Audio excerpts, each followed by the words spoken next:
আমরা অনেকেই কথায় কথায় প্রায়শই বাল শব্দটার উচ্চারণ করি, বিশেষ করে কোনো কিছু মন মতো না হলে কিংবা রেগে গেলে বলে বসি ধুরবাল, হেরবাল কিংবা জাতবাল। কিন্তু আপনি জানলে অবাক হবেন যে আমরা বাঙালিরা যে বাল শব্দটার উচ্চারণ করি তার মানে কিন্তু আসলে চুল নয়, যা হিন্দি শব্দ থেকে এসেছে। বরং বাল শব্দটা এসেছে ইতিহাস থেকে মুছে যাওয়া একটি দেবতা থেকে। আসেন জানি বিস্তারিত। বাল দেবতা মূর্তিতে পশু মূর্তিটা আসলে শয়তানকে নির্দেশ করে। বাল মূলত হিব্রু সেমিটিক পৌত্তলিকদের ঈশ্বর, যার অর্থ হচ্ছে প্রভু। হুবল বা বাল হলো এমন একটি আত্মা যাকে ইতিহাসে অনেক অভিশপ্ত বলা হয়েছে। প্রাচীনকালে এই শব্দটি স্বামী অর্থে ব্যবহৃত হতো, তবে বৈশিষ্ট্যগতভাবে লেবাননের ফিনিশিয়ান অঞ্চলের জনগণের সবচেয়ে খারাপ পুরুষ দেবতার নাম ছিল বাল। হুবল এই শয়তানের নামে অনেক নারী ও শিশু বলি হয়েছে, তবে বাল কুরআনে উল্লেখ আছে। সূরা আস-সাফাতের 125 নম্বর আয়াতে আল্লাহ তাআলা বলেছেন, তোমরা কি বালকে ডাকবে এবং পরিত্যাগ করবে সর্বোত্তম সৃষ্টিকর্তা।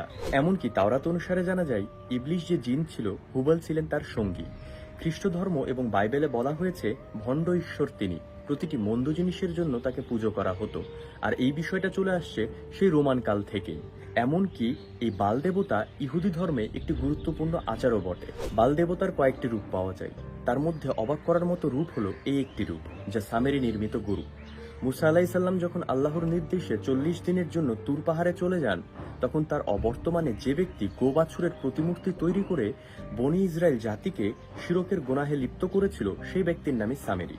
সে ছিল মুসা আলাইসাল্লামের যুগের সবচেয়ে বড় মুনাফিক।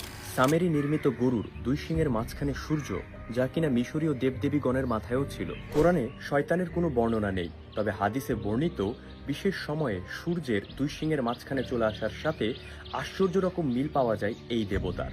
আর বাইবেলের চিত্রগুলোতে লুসিফার মানেই তো দুই শিংওয়ালা একজন, যার ফলে সকল ধর্মীয় গ্রন্থের ভিত্তিতে এটা প্রমাণ হচ্ছে যে হুবাল হচ্ছে শয়তান। এই শয়তান বা তার প্রতিনিধিদের উদ্দেশ্যে নরবলি, আত্মা বিক্রয়, কালো জাদু চর্চার মতো ঘটনা আসলে ইতিহাসে বা বর্তমানে অস্বাভাবিক কোনো ঘটনা নয়। যার ফলে এই ভিডিওটি দেখার আগ পর্যন্ত যারা না জেনেই এই বাল শব্দটার উচ্চারণ করতেন, আশা করছি এই ভিডিওটি দেখার পর থেকে এই শব্দটি উচ্চারণ থেকে বিরত থাকবেন। কারণ হুবাল বা বালকে ডাকার সাথে সাথে একজন মানুষ নাকি আল্লাহ তাআলা এবং তার নবীগণকে ভুলতে শুরু করে এবং জেনা, যুদ্ধ ও অনাচারে লিপ্ত হয়, যার ফলে এখনই সাবধান হন।